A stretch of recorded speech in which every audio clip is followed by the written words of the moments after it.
वंदे मातरम। दोस्तों, भारत देश ने अनेक योद्धा पैदा किए हैं जिन्होंने अपने देश की रक्षा के लिए अपने प्राण तक न्यौछावर कर दिए। आज हम जिस योद्धा का जिक्र करेंगे, आप सभी उनको जानते हैं। वो किसी परिचय के मोहताज नहीं। उनका नाम है शहीद विक्रम बत्रा, जिन्हें परमवीर चक्र से भारत सरकार द्वारा मरण उपरांत नवाजा गया। आज हम जानेंगे अमर शहीद विक्रम बत्रा के बारे में, ताकि हमारे बच्चे उनकी वीरता से प्रेरणा ले सके। विक्रम बत्रा का जन्म 9 सितंबर 1974 को पालमपुर, हिमाचल प्रदेश में श्री गिरधारी लाल बत्रा और श्रीमती कमल कांता बत्रा के पवित्र घर में हुआ। उन्होंने अपनी शिक्षा 8 तक डीएवी पब्लिक स्कूल पालमपुर में की और उन्होंने सीनियर सेकेंडरी शिक्षा सेंट्रल स्कूल पालमपुर से प्राप्त की। विक्रम बत्रा का कराटे में ग्रीन बेल्ट होल्डर थे तथा उन्होंने राष्ट्रीय स्तर का कैंप मनाली में अटेंड किया। उसके बाद वो चंडीगढ़ आ गए तथा डीएवी कॉलेज में बीएससी मेडिकल की डिग्री प्राप्त की। कॉलेज में जब वो फर्स्ट ईयर के छात्र थे, उन्होंने एनसीसी एयर विंग ज्वाइन की तथा उन्हें एनसीसी एयर विंग का उत्तर क्षेत्र का बेस्ट कैडेट घोषित किया गया। उसके बाद उन्होंने एनसीसी में सी सर्टिफिकेट हासिल किया। 1994 में वो रिपब्लिक परेड में एज ए एनसीसी कैडेट शामिल हुए। उसके पश्चात जब वो घर आए तो अपने माता पिता को उन्होंने सेना में भर्ती होने की अपनी इच्छा जाहिर की। 1995 में जब वो कॉलेज में पढ़ाई कर रहे थे तो उनकी मर्चेंट नेवी में शिपिंग कंपनी में, जिसका हेडक्वार्टर हांगकांग में था, सिलेक्शन हो गई।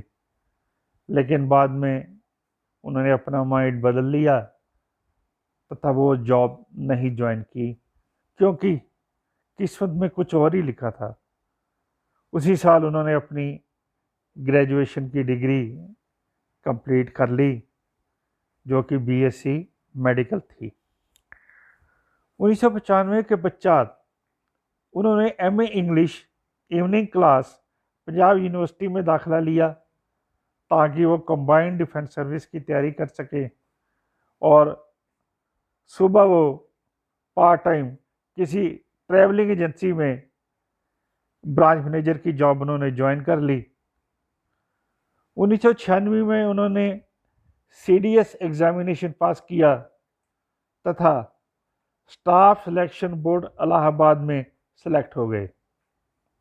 एक साल एमए इंग्लिश को कंप्लीट करने के पश्चात उन्होंने पंजाब यूनिवर्सिटी छोड़ दी और Indian military academy Dehradun join कर ली।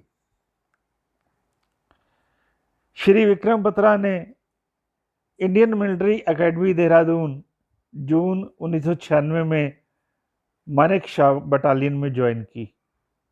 19 माह की सख्त ट्रेनिंग के पश्चात वो 6 दिसंबर 1997 को आईएमए देहरादून से ग्रेजुएट हुए तथा वो एज ए लेफ्टिनेंट कमीशन हुए 13th battalion Jammu and Kashmir rifle में। उसके बाद वो जबलपुर मध्य प्रदेश में 1 महीने की ट्रेनिंग के लिए चले गए। 1 महीने की ट्रेनिंग के पश्चात उनकी पोस्टिंग सोपोर बारामूला जिला में हुई, जहां पर पूरी तरह उस समय आतंकवाद फैला हुआ था। जब विक्रम बत्रा की पोस्टिंग सोपोर में थी तो कई बार उनका मुकाबला आतंकवादियों से हुआ। सोपोर की एक महत्वपूर्ण घटना है जो मैं आपसे शेयर कर रहा हूं। विक्रम बत्रा जब अपनी प्लाटून को लीड कर रहे थे तो आतंकवादियों की एक गोली बत्रा जी के शोल्डर को छूती हुई उनके पीछे खड़े हुए जवान को लगी, जिसकी उस गोली की वजह से मौत हो गई।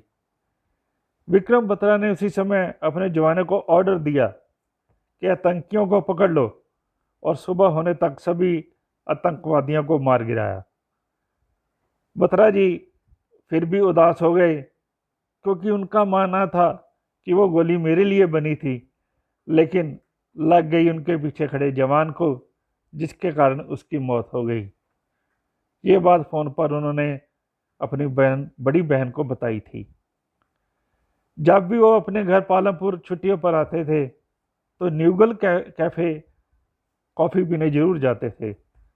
विक्रम बत्रा आखिरी बार अपने घर पालमपुर 1999 में होली की छुट्टियों में अपने घर आए। उस समय जब वो कैफ़े हाउस आए, अपने मित्रों से मिले और बाद में अपनी मंगेतर डिम्पल चीमा से। डिम्पल चीमा ने उनसे कहा कि आप लड़ाई में जा रहे हो, सतर्क रहें। तो वीर योद्धा विक्रम बत्रा ने जवाब दिया, मैं वापस आऊँगा भारत का झंडा लहराकर, या उसमें मैं लिपट कर आऊँगा, पर आऊँगा ज़रूर। ये वो शब्द थे जो उन्होंने अपनी मंगेतर को कहे थे।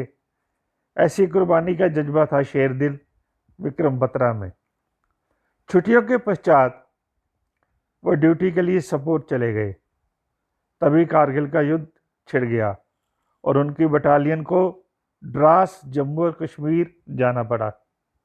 यहाँ मैं आपकी जानकारी के लिए ये बता दूं कि द्रास एक ऐसी जगह है जो दुनिया की सबसे ठंडी जगह है। साइबेरिया के बाद जहाँ पर सर्दियों में टेम्परेचर -60 डिग्री सेल्सियस पर चला जाता है। शहीद विक्रम बत्रा ने अपनी मम्मी को वहाँ से 29 जून 1999 को फ़ोन किया कि मैं एकदम फिट हूँ, फिक्र मत करना। ये उनका अपनी मम्मी को आखिरी फ़ोन था। कारगिल का युद्ध शुरू हुआ तो शहीद विक्रम बत्रा ने नारा दिया, ये दिल मांगे मोर। ये दिल मांगे मोर का मतलब है वे दुश्मनों से और लड़ना चाहते हैं। विक्रम बत्रा ने सीधी लड़ाई में 3 पाकिस्तानी सिपाहियों को मार गिराया। इस लड़ाई में खुद भी गंभीर रूप से घायल हो गए। वो फिर भी अपने ट्रुप्स को लीड करते रहे और पॉइंट 5140 को कैप्चर कर लिया। घायल अवस्था में भी उन्होंने फिर कहा अपने सीनियर से, ये दिल मांगे मोर। जब पॉइंट 5140 पर भारत ने कब्जा किया तो श्री विक्रम बत्रा जी को प्रमोट करके लेफ्टिनेंट से कैप्टन बना दिया गया। अब हम स्टडी करेंगे थोड़ा सा कैप्चर ऑफ पॉइंट 4875 के उन्होंने 4875 पॉइंट को किस तरह से कैप्चर किया। कैप्टन बत्रा की बटालियन का अगला टारगेट पॉइंट 4875 पर कब्जा करना था, जो कि बुस्को वैली में स्थित है। इस चोटी पर पाकिस्तान को ये एडवांटेज था कि उनके सिपाही पहले ही चोटी पर बैठे थे तथा हमारे सैनिकों नीचे से देख सकते थे। 1 जुलाई 1999 को मेजर एस विजय भास्कर और लेफ्टिनेंट कर्नल जोशी ने चोटी को जीतने का प्लान बनाया और फिर अटैक किया। विक्रम बत्रा तब बुखार तथा थकने के कारण सो रहे थे। लेफ्टिनेंट कर्नल जोशी ने उन्हें रेस्ट करने का ऑर्डर दे रखा था। जब कैप्टन विक्रम बत्रा ने देखा कि पाकिस्तान ऊपर से पलटवार कर रहा है तो शेर शाह विक्रम बत्रा का खून खोलने लगा। उन्होंने जोशी सर से लड़ाई में जाने की इजाज़त मांगी। विक्रम बत्रा का जुनून देखकर जोशी सर ने उन्हें इजाज़त दे दी।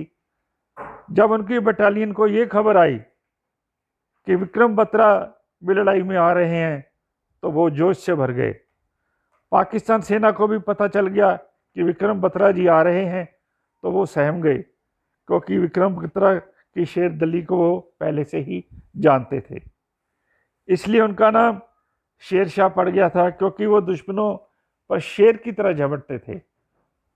उन्होंने पॉइंट 4815 पर पहुंचकर दुश्मन के कई बंकर ध्वस्त कर दिए। तब सवेरा हो गया, लेकिन फिर भी कैप्टन विक्रम बत्रा ने AK-47 से दुश्मन पर अंधाधुंध फायरिंग कर दी। उन्होंने 5 पाकिस्तानी सिपाही को मार गिराया।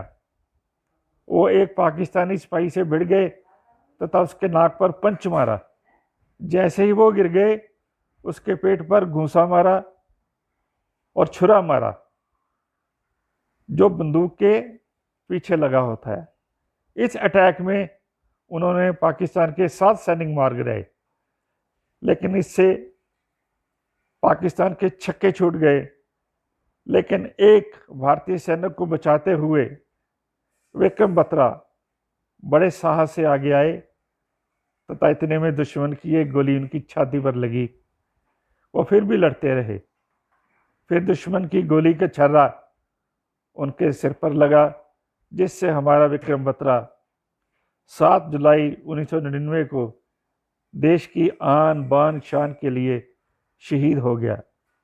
विक्रम बत्रा चाहे शहीद हो गए हैं, लेकिन वो भगत सिंह, राजगुरु और सुखदेव की तरह आज भी हमारे मनों में बसे हुए हैं और हमारे लिए एक प्रेरणा का स्रोत है।